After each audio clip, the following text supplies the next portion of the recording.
Halo semuanya. Assalamualaikum warahmatullahi wabarakatuh. Jumpa lagi di YouTube Rohmain Channel. Mohon di like, subscribe. Setelah Ramadan dengan kehendak Allah, bukan kehendak hawa nafsu. Jadi ini lempengan kita nih Pak. Mumpung kita dikasih kesempatan bahwa Ramadan itu memberikan pendidikan rohani yang seutuhnya buat kita. Maksudnya setelah Ramadan, agar kita itu mampu terus mengikuti apa yang Allah mau, bukan kemauan hawa nafsu. Berat Pak. Orang itu kan karena celaka, karena lebih tinggi hawa nafsunya ketimbang hawa takwanya. Pantas tuh di dalam Al-Quran disebutin wa nafsi wa ma sawaha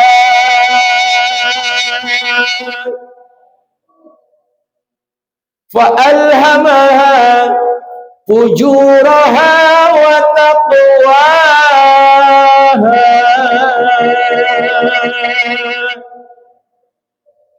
qad aflaha man zakkaha wa qad khaba man dassaha.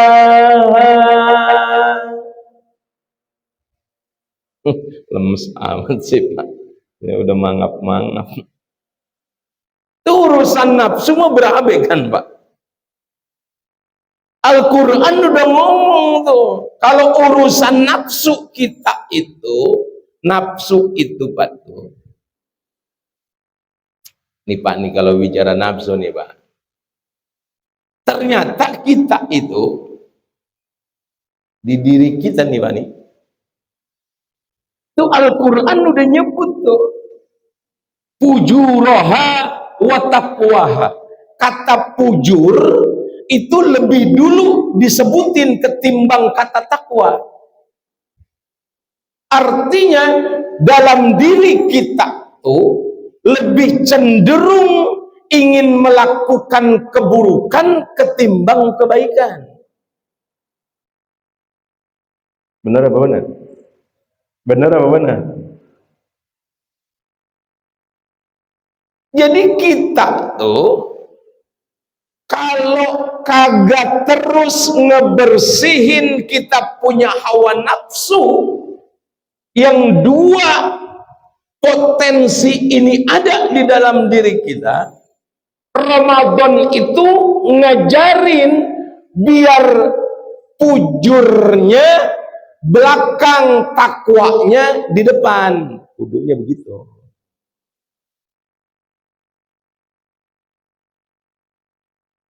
Kalau ada orang yang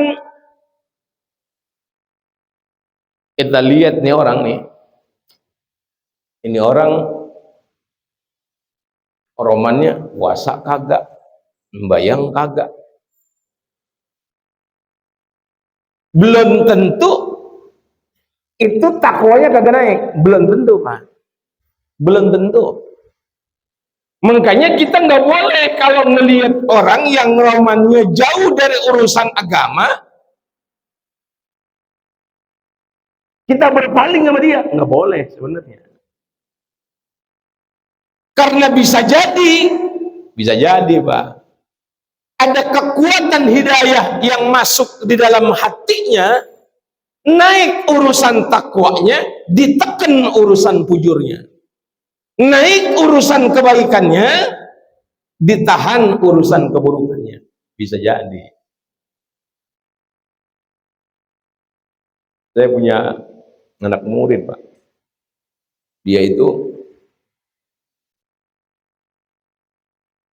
udah luar biasa dah, udah luar biasa. Urusan keburukan apa aja dia udah pernah kerjain. Tapi satu kesempatan di saat dia menerima sebuah nasihat, hatinya masuk hidayah. Yakin dengan hidayah itu, akhirnya ditekan urusan keburukannya, coba diangkat urusan kebaikannya. Sadar sampai saat ini.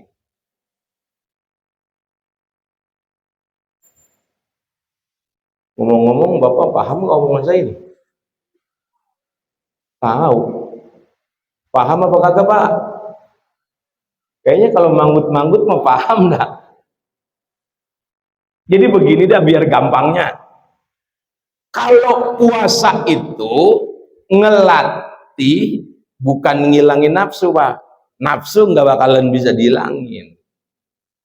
Ngelatih hawa nafsu kita agar hawa nafsu itu terus ngikutin apa maunya Allah.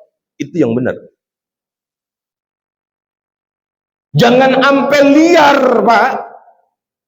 Karena kalau udah liar, ini hawa nafsu, nandainnya gampang, Pak. Kalau hawa nafsu kita udah liar, pertama sama Al-Quran jauh. Baca Quran ogah. Tuh, kalau kita ntar habis Ramadan Quran kita jauhin lagi, itu lagi liar-liarnya Pak tuh hawa nafsu, Pak. Itu tandain Pak di situ, Pak.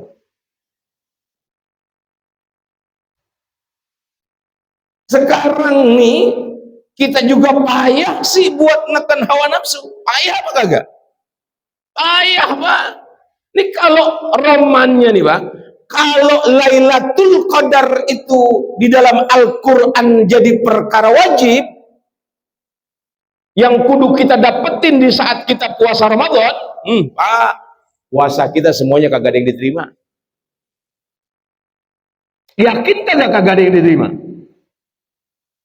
Pertama, puasa kita banyak lemahnya. Puasa kita timbang katanya doang nahan nafsu, tapi sebenarnya nuntasin nafsu.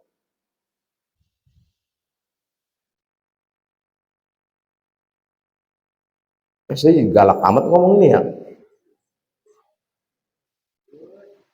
Terus ini gimana kagak mau nuntasin nafsu dehnya? Pengari, panas, kita lagi puasa, udah kebayang tuh kita. Wah, kayaknya enak nih ntar buka minum es campur. Pergi tuh muter jam 4. Itu kalau jam 4, Pak. Jalanan ngapa kalau lempengan puasa macetnya luar biasa itu. Itu orang pada kemana pergi sih ya? Bener kagak?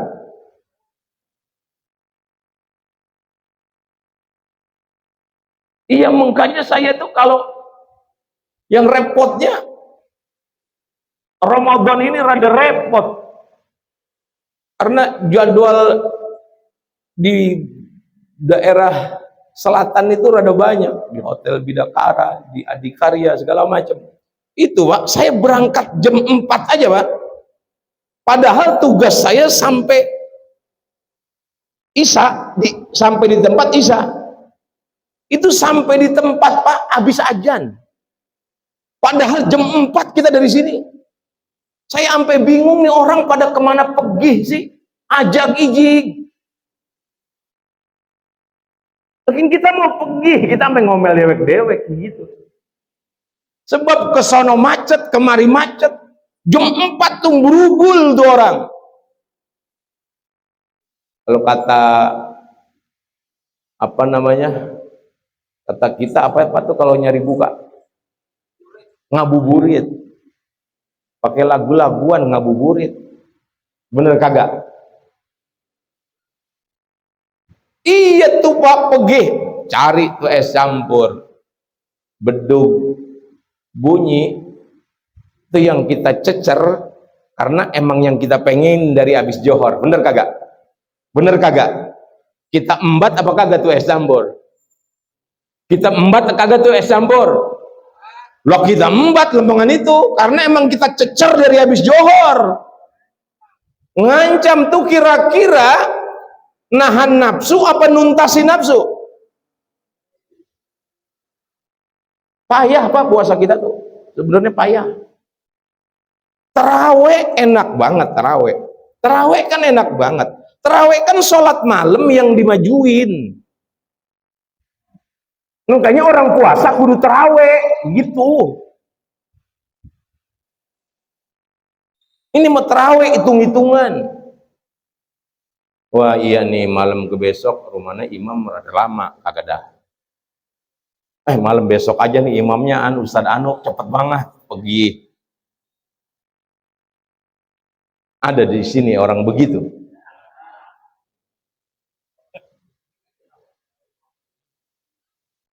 Padahal udah enak banget tuh imam bacaannya enak, surat pendeknya dibaca pendek-pendek, kagak ada yang panjang-panjang. Tahu diri imam kok.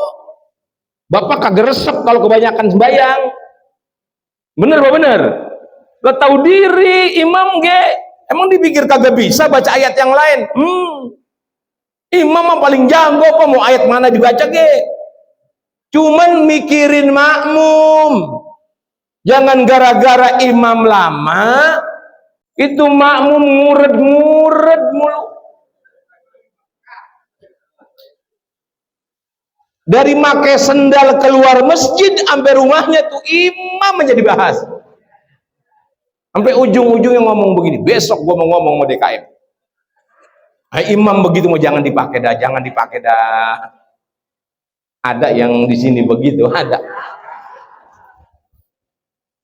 Jadi DKM yang disalahin. Padahal itu udah cakep banget itu imam. Ngapa pakai bacaan surat pendek? Karena rokaatnya banyak. Ngikutin Nabi apa kagak? Kagak. Mau siapa yang ngikutin Nabi? Makanya jangan pakai kata-kataan. Jangan tarawih yang 20, itu mah kagak ngikutin Nabi. Yang 20 denger, jangan tarawih 8 kagak ada contohnya. Kan jadi berantem urusannya. Preman denger, untung gua kagak tarawih.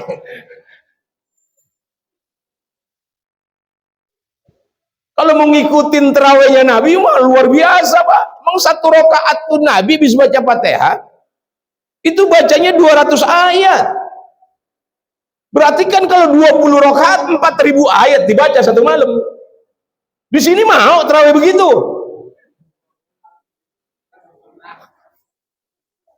Oh, ada. Ini udah bagus banget. Udah paling pendek pakai nanya, ada yang bacaan pendek lagi baik kagak? Begitu. Enggak ngapa-ngapa kalau mau nyari yang pendek lagi ada. Bisa baca Fatihah, Yasin, Allahu Akbar, enggak ngapa-ngapa. Karena kan bebas Pak urusan tarawih mah. Makanya lempengan ini di penghujung Ramadan, lengkapin puasanya, sempurnain tarawihnya. Kalau pengen dianggap berhasil puasanya.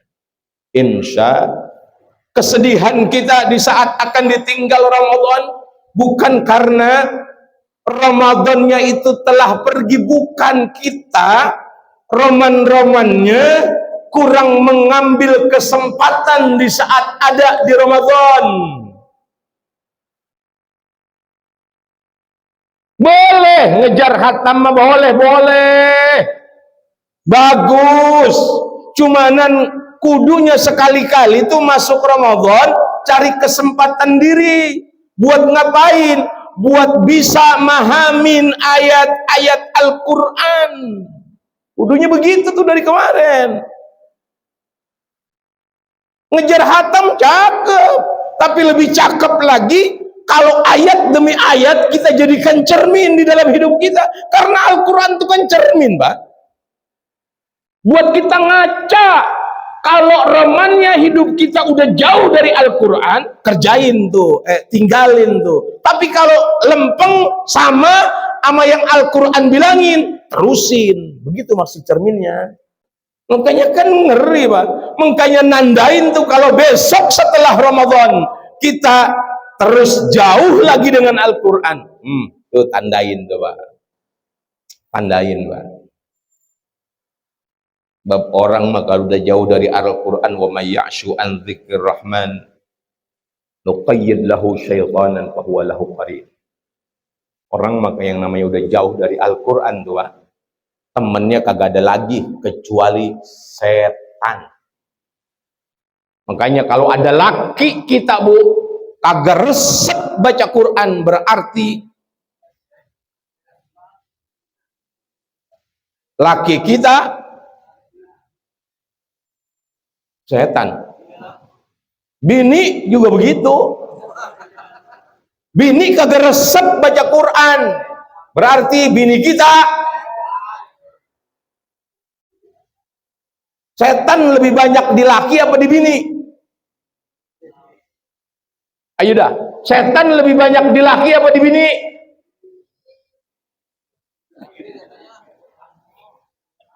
Bu, setan lebih banyak di laki apa di bini? Laki katanya, Pak. Ini Bapak saya tanya, Pak, setan lebih banyak di laki apa di bini?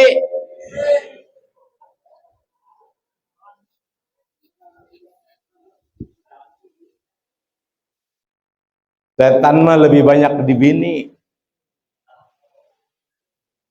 Ada sebuah riwayat, Pak, itu ada di dalam kitab Tasbitul Fuad. Itu orang laki demen banget, Pak, dia sedekah, Pak. Demen banget, Pak, sedekah. Waktu dia mau ngeluarin sedekahnya yang rada gedean, tuh bininya ngomong begini, sedekah mah yang biasa-biasa aja, kan keperluan kita banyak. Tuh kira-kira bini begitu,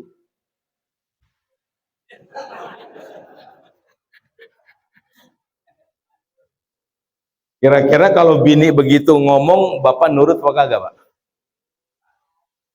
Orang laki mah timbang kumis doang baplang, nama bini mah takut.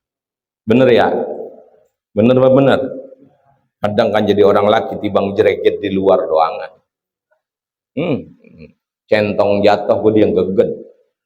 Ada laki begitu di sini.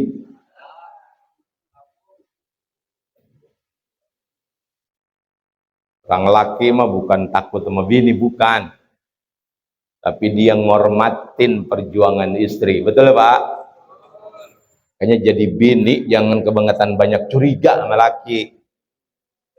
Dengerin nih orang perempuan. Orang laki mah nih kalau udah keluar rumah nih orang laki, itu yang ada di biji matanya cuma wajah bininya. Betul, Pak? Goro.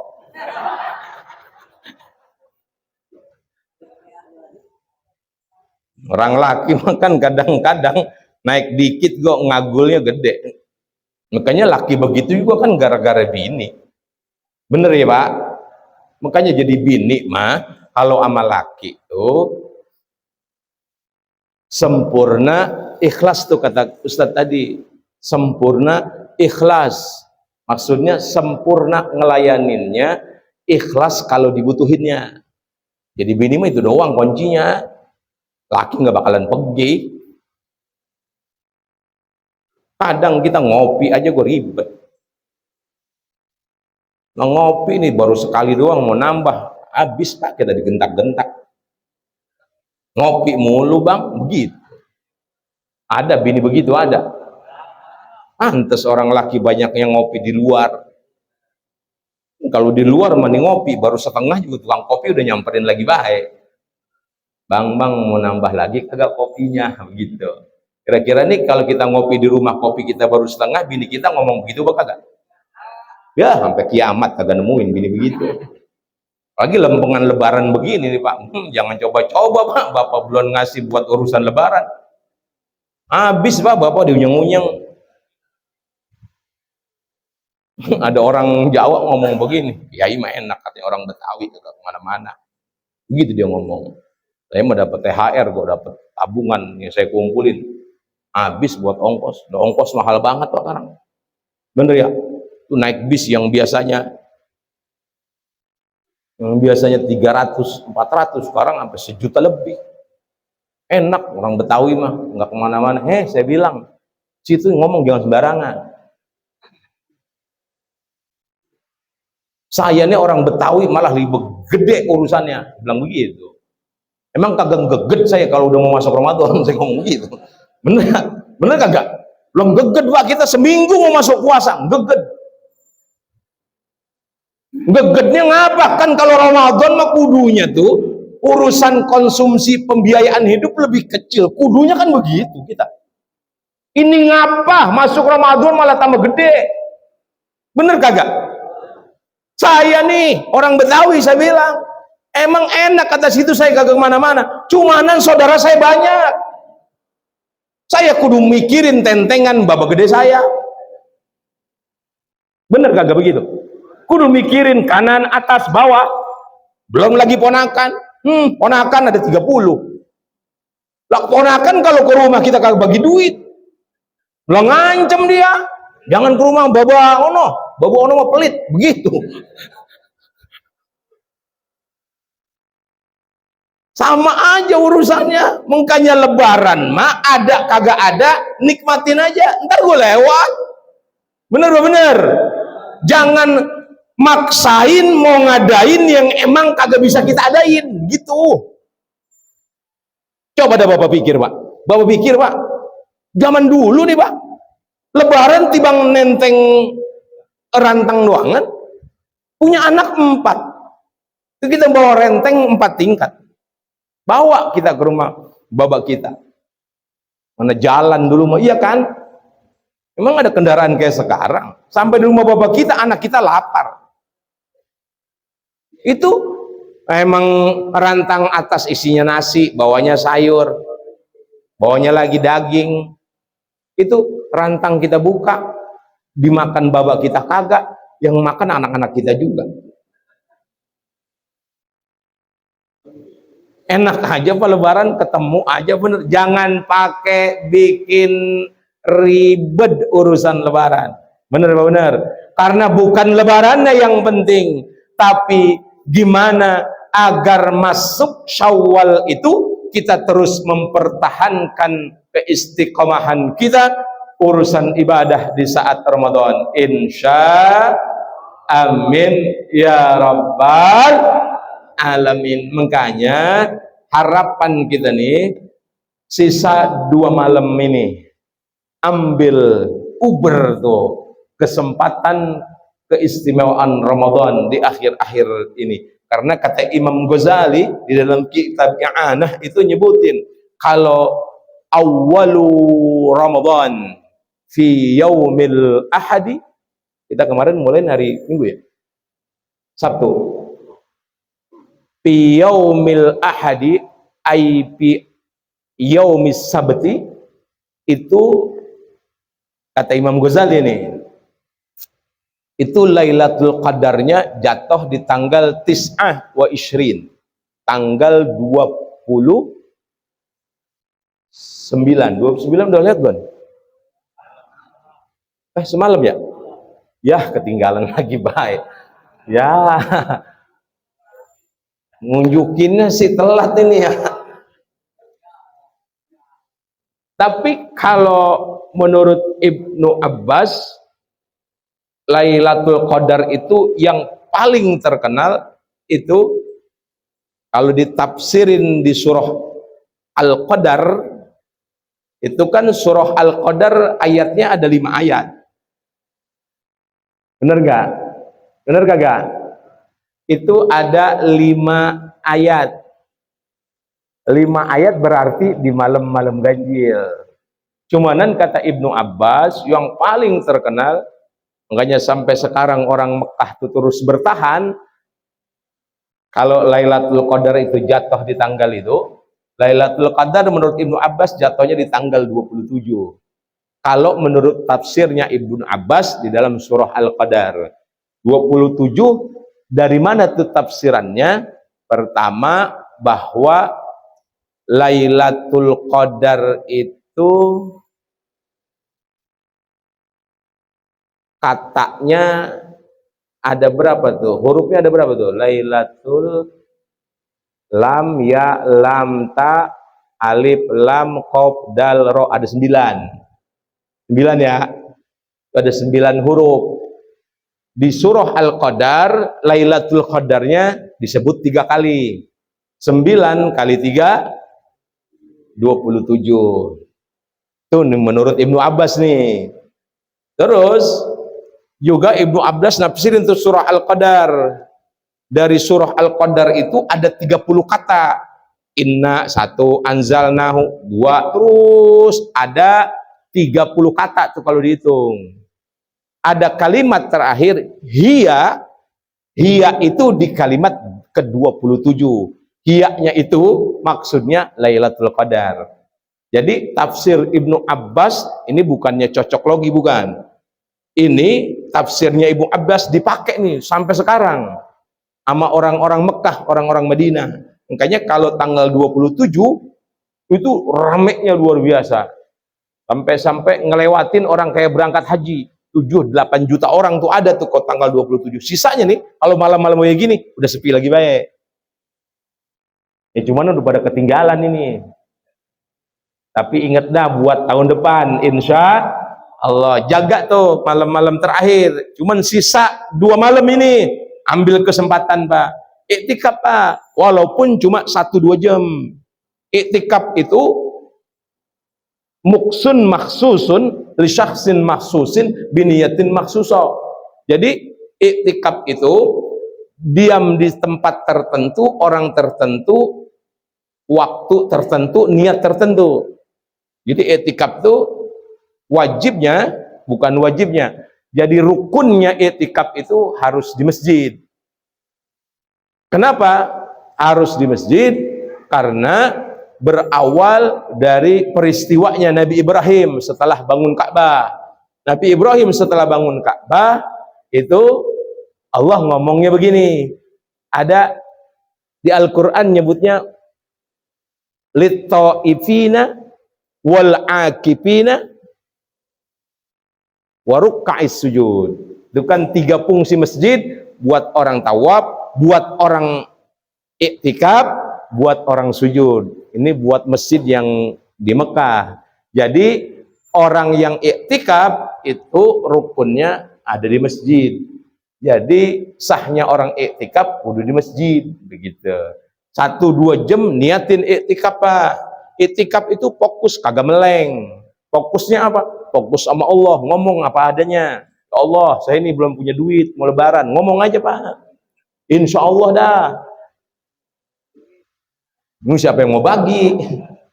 Tapi ada jalan keluarnya Pak. Coba dah Pak. Mumpung masih ada sisa malam, 2 jam aja Pak masuk masjid niat. Ya Allah, saya niat iktikaf. Duduk, geng aja. Banyak dosa ya Allah. Ngerenung aja Pak. Terus mikir aja Pak, apa aja Pak itu ngomong sama Allah di situ Pak. Tumpahin di situ. Sekali-kali begitu nggak apa Pak? Itu pahala i'tikaf wa man i'takafa. Siapa orang yang beriktikaf tuh faqad hajjatain wa umratain. Pahalanya seakan-akan dia dapat pahala 2 kali pergi haji, 2 kali pergi umroh. Enak kagak Pak? Oh, enak Pak. Makanya orang i'tikaf itu kata Nabi di dalam riwayat yang lain, salasa hanadik, nanti antara dia dan neraka jaraknya 3 jurang. 1 jurang itu sejauh dari barat dan timur.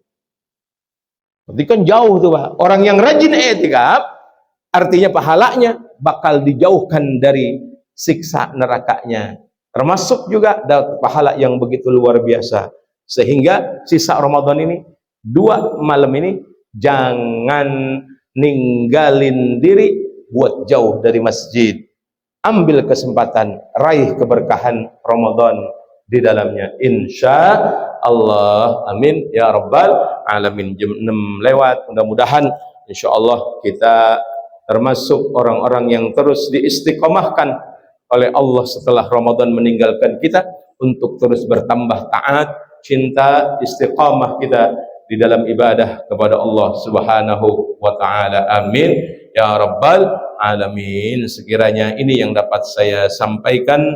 Jikapun ada kesalahan dan kekhilafan, saya minta dibukakan pintu maaf yang sebesar-besarnya. Hadanallah wa iyyakum ajmain. Assalamualaikum warahmatullahi wabarakatuh. Mudah-mudahan bisa memberikan informasi yang bermanfaat untuk semuanya. Terima kasih telah menonton video ini sampai selesai. Mohon di like, subscribe, dan share.